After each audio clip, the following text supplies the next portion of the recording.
E aí, terceiro ano, tudo em ordem? Vamos lá então. Eu vou falar para vocês então. Nós vamos começar Kant. Peguei um outro livro para ficar mais fácil em relação a essa teoria, tá? Ele é muito requerido, porém a teoria dele é extensa. Ele é um grande filósofo que foi muito impactado pelo iluminismo, mas ele é um filósofo também que ele está no meio do racionalismo e do empirismo. Ele é mais equilibrado em relação a isso, tá? Então prestem atenção aqui. Eu vou numa parte do livro que eu peguei, depois eu volto na apostila de vocês.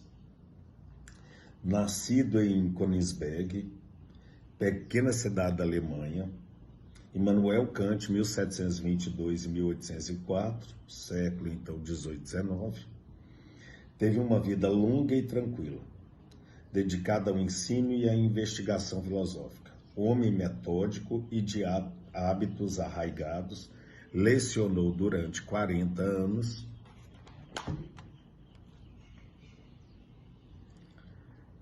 na Universidade de Königsberg, morreu aos 80, sem nunca ter se afastado das imediações de sua pequena cidade natal. Kant é considerado o maior filósofo do iluminismo alemão. Para ele, a filosofia deveria responder 4 questões fundamentais. Eu acho mais prudente aqui agora, porque devido à extensão e à complexidade um pouco da teoria kantiana, é bom a gente olhar por aqui.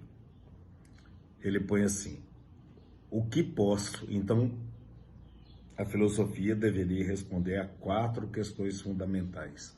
O que posso saber? Como devo agir? E o que posso esperar? E, por fim, o que é o ser humano? E essa última, no caso, o que é o ser humano, essa questão engloba todas as 3.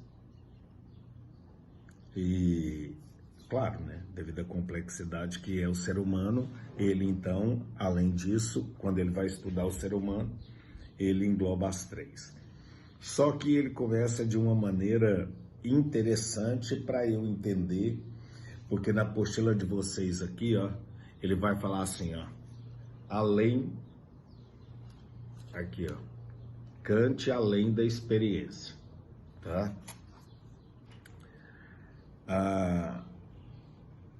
Ele tem uma obra, então, que é chamada de O que é Ilustração. Então, ele sintetiza o otimismo iluminista em relação à possibilidade do ser humano guiar-se pela sua própria razão e sem se deixar enganar por crenças, tradições, opiniões, ok? Então, presta atenção. A possibilidade do ser humano guiar-se pela sua própria razão, sem deixar enganar pelas crenças, tradições e opiniões. Então ele começa a descrever então o processo de ilustração como sendo uma saída do ser humano da sua menoridade. Então ele vai falar que o homem ele precisa atingir a maioridade. Agora, o que seria sair dessa menoridade? Um momento em que o indivíduo, como uma criança que cresce e amadurece, torna-se consciente da força e independência. Então ele atinge a autonomia de sua inteligência para fundamentar sua própria maneira de agir sem doutrinação ou tutela. Então ele fala que primeiro o homem tem que se desvencilhar para começar a agir, que segundo ele, isso seria autonomia, que é a maioridade, ele tem que desvencilhar de doutrinação ou tutela de outrem. Ah, aí ele começa assim: para ele, o ser humano, portanto, o ser humano, como ser dotado de razão e liberdade, é o centro da filosofia kantiana. Por isso é que depois fala da Revolução Copernicana, tá? Então, o ser humano, como ser dotado de razão e liberdade, é o centro da filosofia de Kant. Então, isso aí são coisas que é o princípio, sem entender a teoria dele, porque no próximo capítulo ela vai ser inteiramente desse jeito. Tá? É toda de Kant. Eu acho que é 19. O tema quer dizer, o tema 9. Tema 9. Então ele põe assim, ó. Seus estudos partem das investigações sobre as condições nas quais se dá o conhecimento, realizando um exame crítico da razão. E por isso que ele escreve uma grande obra, que é a obra mais famosa dele, que é a Crítica da Razão Pura, tá? Que ele acaba, então, que ele confessa que Hume o havia despertado pela primeira vez em seu sonho dogmático e instituiu o que ficou conhecido como Tribunal da Razão. Segundo ele estava em um sonho que era dirigido por alguém, porque ele fala sonho dogmático. Por isso que ele cita, então, dessa autonomia de você se desvencilhar de doutrinas ou tutelas de outras pessoas, tá? E ele vai colocar, então, os tipos de conhecimento. Ele fala que os autores falam que a questão mais importante do pensamento de Kant é o problema do conhecimento. O conhecimento, realidade, verdade, sempre estão inseridos no contexto filosófico. E ele coloca isso com o problema do conhecimento para ele. A questão do saber. Agora, na crítica da razão pura, por isso que ele tem essa obra. Ele distingue duas formas básicas do ato de conhecer. Então ele põe duas formas básicas, que é o conhecimento empírico e o conhecimento puro. O empírico, ele vai dizer que é o conhecimento a posteriori. E o conhecimento puro é o conhecimento a priori. Então vamos lá. Conhecimento empírico, que é chamado a posteriori. Aquele que se refere a dados fornecidos pelos sentidos. Isto é, o que é posterior à experiência.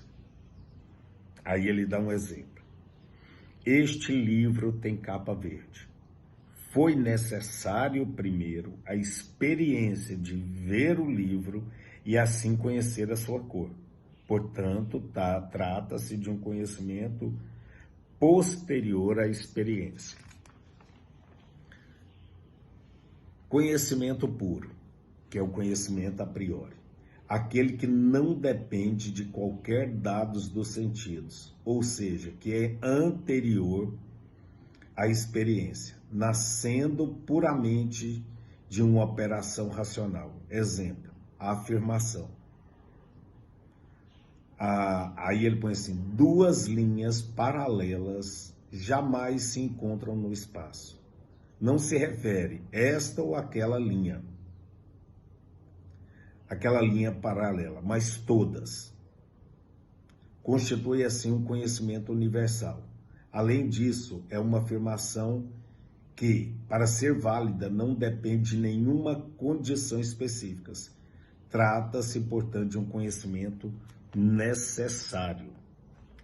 Agora, prestem atenção. Aí ele põe assim, ó, na apostila de vocês.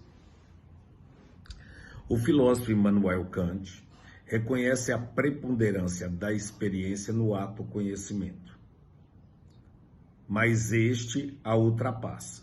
Embora todo conhecimento comece com experiência, afirma, nem por isso todo ele se origina da experiência.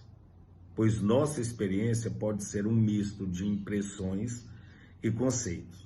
Parte do que os empiristas chamam de experiência contém para Kant elementos de conhecimento a priori. Então, ele vai dizer, reafirmar o que tem ali. Para eu conhecer, automaticamente já se tem um conhecimento antes daquilo que são impressões. Aí ele põe assim: sua filosofia operou de uma espécie de síntese entre o empirismo e o racionalismo, foi o que eu falei para vocês, mediando esses dois extremos. Para ele, o próprio ato de conhecer torna-se uma operação de síntese.